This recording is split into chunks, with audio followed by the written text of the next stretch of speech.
শুভেন্দু অধিকারী এটা খেলা। যারা পুরনো বিজেপির কার্যকর্তা বা যারা কর্মী তারা বুঝুন ঠেলা। দিল্লিতে এবং সেখানেই রাহুল গান্ধী মমতা বন্দ্যোপাধ্যায়কে দেখে হাত নাড়লেন। এই ভিডিওটি খুব ভাইরাল হচ্ছে সোশ্যাল মিডিয়ায়। এবং যে বিজেপির বিরুদ্ধে একজোট হয়ে লড়াই কি হতে চলেছে 2029 সামনে। 2029-এ একটি বাক্য আমি বলবো যে রাহুল গান্ধীজি প্রধানমন্ত্রী হচ্ছেন। ভারতবর্ষের আগামী PM prime minister Rahul Gandhiji হচ্ছেন 2029-এ। এবং যেই যারা আঞ্চলিক দলগুলো যারা মানতে চাইছিলেন না রাহুল গান্ধীজির নেতৃত্ব, তারা কিন্তু আজকে মানতে বাধ্য হয়ে গেছেন। কারণ এটা প্রমাণিত যে ভারতীয় জনতা পার্টি বা নরেন্দ্র মোদী বা বিজেপিকে সরানোর জন্য একমাত্র যদি কোনো শক্তি থাকে, সেটা কিন্তু না তৃণমূল, না শিবসেনা, না স্টেলিনের তামিলনাড়ুর ডিএমকে, না কেজরিওয়াল, না কেউ। Nobody can defeat Narendra Modi. Nobody can defeat ভারতীয় জনতা পার্টি except, কিন্তু একমাত্র যদি সেই শক্তি হয় সেটা হচ্ছে জাতীয় কংগ্রেস, আর সেটা রাহুল গান্ধীর নেতৃত্বে সেটা প্রমাণিত হলো। এবং ইন্ডিয়া জোটে একটা সবাই মিলে কয়েকটি বিষয়ে এবং 2 মাস অন্তর অন্তর মিটিং হবে, তো সেটা ভালো। এখন নরেন্দ্র মোদীর মাথায় ভাঁজ পড়বে যে রাহুল গান্ধীর নেতৃত্ব সবাই মেনে নিয়েছে। এবং রাহুল গান্ধী বা কংগ্রেসের যে লড়াই, সেই লড়াই কোনো বিধায়ক, কোনো এমপি, কোনো চুরি, এই জিনিসের লড়াই নয়, একটা আদর্শ নিয়ে লড়াই। দুটো আদর্শের লড়াই হচ্ছে দেশে। একটি আদর্শ গডসের আদর্শ, আর একটি আদর্শ মহাত্মা গান্ধীর আদর্শ। তো একটি সত্যের আদর্শ, একটি অসত্যের আদর্শ। তো আমাদের ভারতীয় সংস্কৃতি একটা কথা আছে, সত্যমেবে জয়তে। তো সত্যের জয় হয়, এবং সব ধর্মগ্রন্থ বলে যে সত্যই জিতবে, সত্য ছাড়া কেউ জিতবে না। তো সত্য জিতবে, মিথ্যা হারবে, গান্ধী জিতবে, মহাত্মা গান্ধী জিতবে। গডসে সন্তানেরা, গডসে আদর্শ হারবে। আমাদের লড়াইটা আদর্শের লড়াই। একদিকে দেখা যাচ্ছে যে শুভেন্দু অধিকারীর সঙ্গে বৈঠক করলেন তৃণমূলের 20 জন সাংসদ। আর মমতা বন্দ্যোপাধ্যায়ের ঝুলিতে পড়ে রয়েছেন কয়েকজন। এরা ভালো তৃণমূল, তবে কি বিজেপিতে নেওয়া হতে পারে এদেরকে? মানুষ তৃণমূলের হাত থেকে বাঁচবে বলে তৃণমূলকে সরিয়ে দিয়েছিল, কিন্তু এখন দেখা যাচ্ছে তাদেরকে নিয়েই নতুন করে বিজেপি গঠিত হচ্ছে। দেখুন, ভারতীয় জনতা পার্টি, পশ্চিম বাংলার মানুষ ভেবেছিল যে আমরা ভারতীয় জনতা পার্টিকে নতুন রূপে দেখব। এটা শুভেন্দু অধিকারীর ভারতীয় জনতা পার্টি, বা ভেবেছিল এই ভারতীয় জনতা পার্টি একটা স্বচ্ছ রূপ নেবে। কিন্তু এরা ভুলে গেছেন, এই ভারতীয় জনতা পার্টি নরেন্দ্র মোদীর ভারতীয় জনতা পার্টি। এই ভারতীয় জনতা পার্টি অমিত শাহের মতন কারাপ্ট লোকের ভারতীয় জনতা পার্টি। এই ভারতীয় জনতা পার্টি ওয়াশিং মেশিন ভারতীয় জনতা পার্টি। তো এই ওয়াশিং মেশিন তারা বন্ধ করতে পারবে না, বলেছিলেন না শ্রমিক ভট্টাচার্য। দেখুন, ভালো তৃণমূল খারাপ তৃণমূল বলে কিছু হয় না। জিনিসটা হচ্ছে সোজা কথা, যতই তৃণমূলের সুখের পাখিগুলো ছিল, মমতা ব্যানার্জি যাদেরকে চিনতে ভুল করেছেন, সেই সুখের পাখিগুলো এখন দেখছে জেলে যেতে হবে। এখন দেখছে শুভেন্দু অধিকারী ডবল ইঞ্জিনের সরকার, ইডি সিবিআই, মানে তার চোরের, যারা চোর হয় তারাই ভয় করে। তো এরা চোর, এবং এদের যে মনে ভয় আছে, তারা ভয়ে ভয়ভীত। তারা এই ভয়ের কারণে, এই যে বলে না, রাহুল গান্ধী বলে ডরো মত। তো আমরা কংগ্রেসীরা ভয় করি না, কারণ হচ্ছে আমরা দুর্নীতির সঙ্গে যুক্ত নয়। আমরা বড় দুর্নীতি করে কোটি কোটি টাকা কামাই করি, তো ইডি আমাদের ধরবে কি? আমাদের পকেটে কি টাকা পাবে? আমাদের বাড়িতে কি টাকা পাবে, পয়সা পাবে, কিছু পাবে? পাবে না। তো এদের প্রচুর টাকা ইনকাম করে রেখেছে, তো তাদেরকে এই যে ব্ল্যাক মানি আছে, এই যে সাংসদগুলো, আর লজ্জা করে না ইউসুফ পাঠান আর এই সব লোকগুলো, যাদেরকে একটা কথা বলো তো, এদের তো বিজেপি বিরোধী ভোট দেওয়া হয়েছে, এরা কি নিজের মুখে কখনো জিততে পারবেন?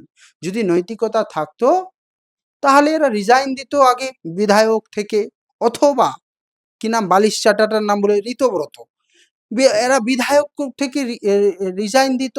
তারপরে হচ্ছে কি নাম আরেকটা আছে কাকলি ঘোষ দস্তিদার, এরা সমস্ত এই যে গোলবন্দি করেছে, এরা রিজাইন দিত। লজ্জা, বিন্দুমাত্র লজ্জা থাকলে তারা রিজাইন দেবে। তারপরে গিয়ে তোরা যত আদর্শ যে ডায়লগ মারার সেই ডায়লগগুলো দিত। কিন্তু এখন এদের ডায়লগগুলো কেউ খাবে না, কারণ এরা বিজেপির ওয়াশিং মেশিনে গেছে। যেহেতু এই দুর্নীতিবাজগুলোর বিরুদ্ধে, দুর্নীতি, চুরি, জেচ্চুরি, এদের বিরুদ্ধে দেখবেন একটা ব্যবস্থা হবে না, বরং এই কাকলি ঘোষ দস্তিদার এরা ডাইরেক্ট বিজেপির কাছে চলে গিয়েছে, বিজেপির এনডিএ কে সাপোর্ট করছে, বিজেপির ঝুলিতে চলে গেছে। আর এই ঋতব্রত বালিশ চাটা ঋতব্রতর লোকেরা, এরা এরা ইনডাইরেক্টলি বিজেপির সঙ্গে আছে। শুভেন্দু অধিকারী এটা খেলা। এবার যারা পুরনো বিজেপির কার্যকর্তা বা যারা কর্মী, তারা বুঝুন ঠেলা, যে শুভেন্দু অধিকারী কি করছে, তাদের যে পুরনো চোরগুলো আছে। শুভেন্দু অধিকারী তো সবাই দেখেছে, এটা ভারতীয় জনতা পার্টি, আমি বলছি না, নরেন্দ্র মোদীজি ওনাকে আহ, করেছিলেন, কি বলে মিমিক্রি করেছিলেন ওনার, যে পয়সে লেতা হে, ऐसे लेता है, वैसे लेता है, ভোলা ভালা চেহারা হে, কে বলেছিলেন? নরেন্দ্র মোদীজি বলেছিলেন। তো সেই নরেন্দ্র মোদীজির কাছে সে ধোয়া তুলসী পাতা হয়ে গেল, যে নারদাই টাকা নিতে দেখা গেল। সেই স্টিং অপারেশন আবার ভারতীয় জনতা পার্টি দেখিয়েছিলেন। তো যেইভাবে হেমন্ত বিশ্ব শর্মা ওয়াশিং মেশিনে ধুয়ে গেলেন, তো এই ওয়াশিং মেশিনে ধুয়ে শুভেন্দু অধিকারী জানে যে আরো আমার কিছু দোস্ত বন্ধু রয়েছে, তাদেরকে ওয়াশিং মেশিনে ধুয়ে আমার সঙ্গ করে একটু ভারী করে নি, যাতে অবশ্যই শ্রমিক ভট্টাচার্যের কথায় যদি আমি বলি, তো শুভেন্দু অধিকারী তো ভালো তৃণমূল। যেই শুভেন্দু অধিকারী আগে বলতেন এই নরেন্দ্র মোদী পারবে না দেশ চালাতে, এই মোদী শেষ করে দিচ্ছে, আদানি মানে শুভেন্দু অধিকারী সবই জানে, কিন্তু কি বলবে, কিচ্ছু করার নেই। সুযোগ পাচ্ছি, খেতে পাচ্ছি, থাকতে পাচ্ছি, মুখ্যমন্ত্রী হতে পারছি। তো ভারতীয় জনতা পার্টির মূলত ওরা যা আরএসএস এরই আদর্শ কথা বা হিন্দুত্বের আদর্শের কথা বলে, আমি একটা জিনিস বলি, হিন্দুত্ব আর হিন্দু ধর্ম এক নয়, সনাতন ধর্ম জিনিসটা এক বললে ঠিক হবে না। হিন্দু যদি ধর্ম বা দর্শনের দিকে চলে যান তো সেটা স্বচ্ছ, কিন্তু এদের আদর্শ হিন্দুত্ব না, মানে হিন্দু ধর্মের আদর্শ না, এদের আদর্শ হচ্ছে আরএসএস এর আদর্শ। আর আরএসএস এর আদর্শ গোলওয়ালকারের আদর্শ, আর এরা অ্যালাইন্ড হচ্ছে হিটলারের ফেসিবাদ, মা এই সমস্ত বিভিন্ন বাদের দিক দিয়ে এরা একটা ঘৃণ্য এবং পুঁজিবাদের একটা, তারা ঘৃণ্য চরিত্রে, এদের আদর্শ দুটো, আদানি আম্বানি। নরেন্দ্র মোদীজির আদর্শ আদানি আম্বানি। ভারতীয় জনতাবাদীর যে একটু মূল আদর্শ কখনো ছিল, ওই আদর্শটাও আর নেই। ভারতীয় জনতা পার্টির এখন মূল আদর্শ দেখুন না, 15 লক্ষ কোটি টাকা নরেন্দ্র মোদীজির মাননীয় यशस्वी প্রধানমন্ত্রী নরেন্দ্র মোদীজির এককালের বন্ধু ফটো ভাইরাল হচ্ছে সোশ্যাল মিডিয়ায়, রাজেশ ভাই, উনি নিয়ে পালিয়ে গেলেন। মেহুল চোকসি নিয়ে পালিয়ে গেলেন। 15 লক্ষ কোটি টাকা জনগণের নিয়ে পালিয়ে গেলেন। এ কি ফাজলামো হচ্ছে?